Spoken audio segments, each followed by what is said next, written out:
Halo, Assalamualaikum warahmatullahi wabarakatuh.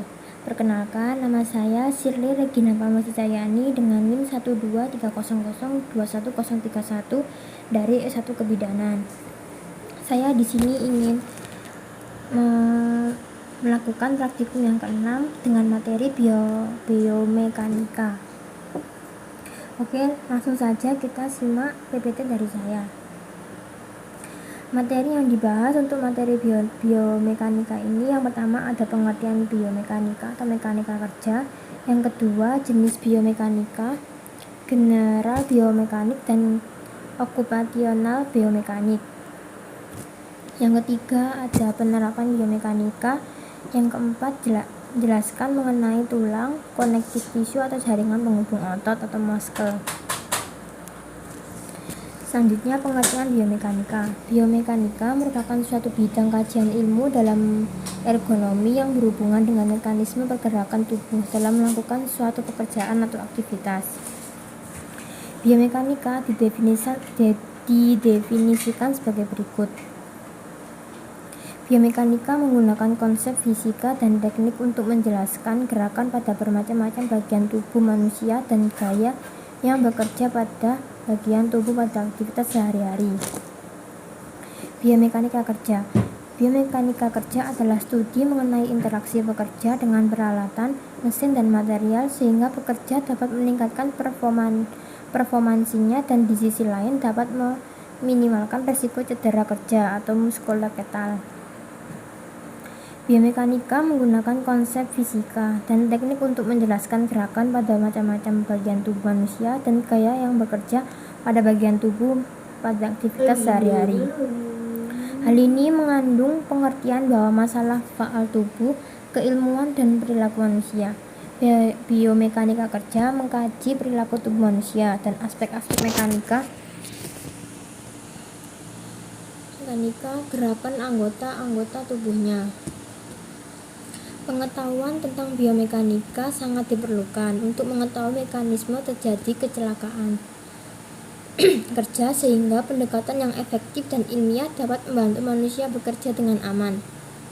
Contoh aplikasi dari biomekanika adalah penetapan berat bahan angkatan yang direkomendasikan pada pekerjaan penanganan material secara manual sehingga mengurangi terjadinya cedera tulang belakang bagian bawah.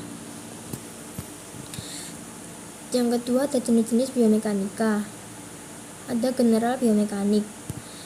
General biomekanik adalah biomekanika yang membahas hukum dan konsep yang mempengaruhi tubuh organik manusia baik dalam posisi diam maupun bergerak. Dalam general biomekanik sendiri, biomekanik sendiri meliputi dua bagian, yaitu biostatik dan biodinamik. Biostatik adalah bagian yang hanya menganalisa tubuh pada posisi diam atau bergerak pada garis lurus dengan kecepatan seragam. Yang kedua ada biodinamik adalah bagian yang berkaitan dengan gambaran gerakan-gerakan tubuh tanpa mempertimbangkan gaya yang terjadi dan gerakan yang disesuaikan gaya yang bekerja dalam tubuh. Selanjutnya okupasional biomekanik berkaitan dengan interaksi fisik antara pekerja dengan mesin, maternal, dan peralatan di mana memiliki tujuan dalam meminimalisir keluhan atau kelelahan pada sistem kerangka otot untuk meningkatkan produktivitas kerja. Biomekanik ini mentoleransi bagian-bagian tubuh untuk menghasilkan gerak seperti tulang, jaringan penghubung, dan otot. Selanjutnya penerapan biomekanika. Aktivitas yang dilakukan manusia tetap membutuhkan usaha fisik dan penanganan manual terhadap material dan peralatan. Sehubungan dengan ini, kegiatan manual material handling atau MMH tetap diperlukan untuk kondisi-kondisi kerja. Ataupun dampak negatif MMH adalah kesehatan keselamatan kerja. 25% kecelakaan kerja terjadi akibat salah urat pada punggung. Di negara industri diperkirakan 70% sampai 80% penduduk mengalami berbagai macam sakit punggung atau back pain. Berdasarkan data perkiraan terakhir, sekitar 10% sampai 15% populasi mengalami sakit punggung bagian bawah atau low back pain. Suatu lembaga yang menangani masalah kesehatan dan keselamatan kerja di Amerika NIO SH melakukan analisis terhadap faktor-faktor yang berpengaruh terhadap biomekanik, yaitu berat dari benda yang dipindahkan. Hal ini ditentukan oleh pembebanan langsung, posisi pembebanan dengan mengacu pada tubuh. Hal ini dipengaruhi oleh jarak horizontal beban yang dipindahkan dari lantai, jarak vertikal beban dari posisi sagital, dan jarak perpindahan vertikal dari titik asal beban tujuan. Frekuensi pemindahan, hal ini dicatat sebagai rata-rata pemindahan atau menit untuk pemindahan yang berfrekuensi tinggi. Frekuensi terpisah layak diberikan untuk setiap pemindahan yang berbeda. Periode total waktu yang diberlakukan dalam pemindahan pada suatu pencatatan dapat ditentukan sebagai kurang dari 1-2 jam atau 2-8 jam. Berdasarkan penelitian terakhir yang dicantumkan dalam revisi NIO SH Guidelines, dikemukakan 2 buah faktor penggali yang memengaruhi berat beban yang boleh diangkat adalah penggali asimetrik, yaitu pemindahan dengan postur di luar postur sagital dengan membentuk suatu sudut maksimal 900. Yang B, penggali kopling. Berdasarkan penelitian yang dilakukan, pengaruh adanya handle pada RWL mengakibatkan pengurangan beban dalam pemindahan beban. Dapat segera dipahami bahwa tingkat kecelakaan muskuloskeletal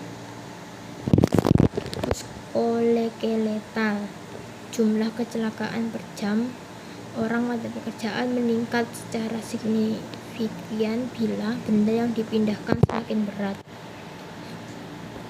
Benda yang dipindahkan jaraknya semakin jauh. Benda yang dipindahkan semakin jauh dari ketinggian optimal. Benda yang dipindahkan semakin sering dipindahkan. Benda yang dipindahkan semakin menyimpan dari posisi sagital. Benda yang dipindahkan susah dipegang. Dan pemindahan beban semakin jauh, durasi atau lamanya waktu bekerja semakin besar. Selanjutnya tulang.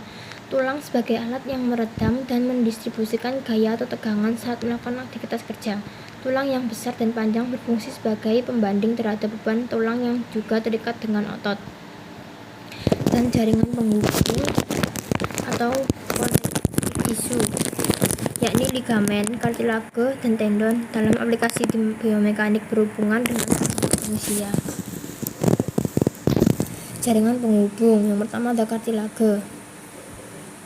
Cartilaginous adalah sambungan yang berfungsi dalam pergerakan yang relatif kecil. Contohnya sambungan tulang iga dan pangkal tulang iga.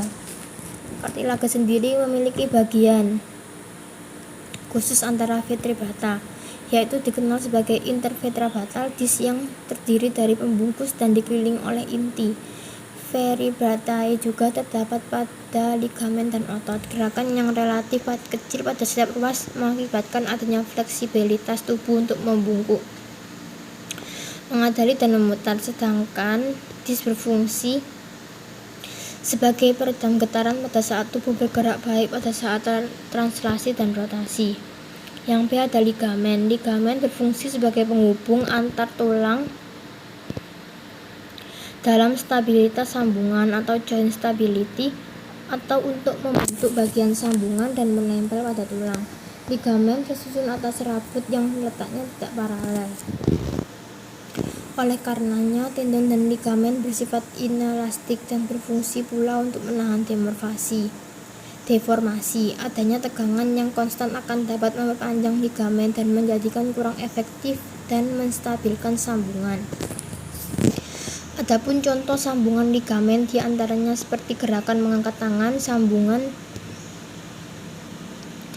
siku dan sambungan bahu, pergerakan rotasi seluruh tangan pada sumbunya, dan gerakan lengan tangan pada sambungan pergelangan tangan. Yang C ada tendon, memiliki fungsi sebagai penghubung antara tulang dan otot yang terdiri dari sekelompok serabut kolagen yang letaknya paralel dengan panjang tendon. Tendon bergerak dalam sekelompok jaringan serabut dalam suatu area di mana adanya gaya gesekan harus diminimalkan. Bagian dalam dari jaringan ini mengeluarkan cairan sinoval untuk pelumasan. Selanjutnya otot atau muscle. Otot terbentuk atas fiber dengan ukuran panjang antara 10-40 mm dan berdiameter 0,1-0,1 mm. dan bersumber energi. Otot berasal dari proses akrob dan anaerob. Anaerob yaitu proses perubahan ATP menjadi ADP dan energi tanpa Ba oksigen. Glikogen yang terdapat dalam otot terpecah menjadi energi dan membentuk laktat. Asam laktat akan memberikan indikasi adanya kelelahan secara lokal. Kurangnya jumlah oksigen yang disebabkan oleh kurangnya jumlah suplai dari pompa dari jantung. Contohnya jika ada gerakan yang sifatnya tiba-tiba atau ini darat dekat, sprint dan lain sebagainya.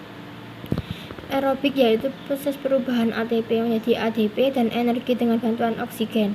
Asam laktat yang dihasilkan oleh dioksidasi dengan cepat sehingga beban pekerjaan yang tidak terlalu melekat dengan dapat berlangsung cukup lama. Di samping itu, aliran darah yang cukup akan mensuplai lemak, karbohidrat, dan oksigen dalam otot. Akibat dari kondisi kerja yang terlalu lama akan menyebabkan kadar glikogen dalam darah akan menurun drastis di bawah normal dan kebalikannya kadar asam laktat akan meningkat.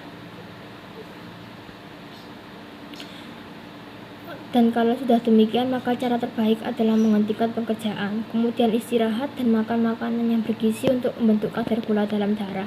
Hal tersebut di atas adalah merupakan proses kontraksi otot yang telah disederhanakan analisa pembangkit energinya dan sekaligus menandakan arti pentingnya aliran darah untuk otot. Oleh karena itu, para ergonom hendaklah memperhatikan hal-hal seperti berikut untuk sedapat mungkin dihindari, antara lain beban otot statis, oklusi atau penyumbatan aliran darah karena tekanan, misalnya tekanan segi kursi pada popliteal, bekerja dengan lengan berada di atas yang menyebabkan siku aliran darah bekerja berlawanan dengan arah gravitasi.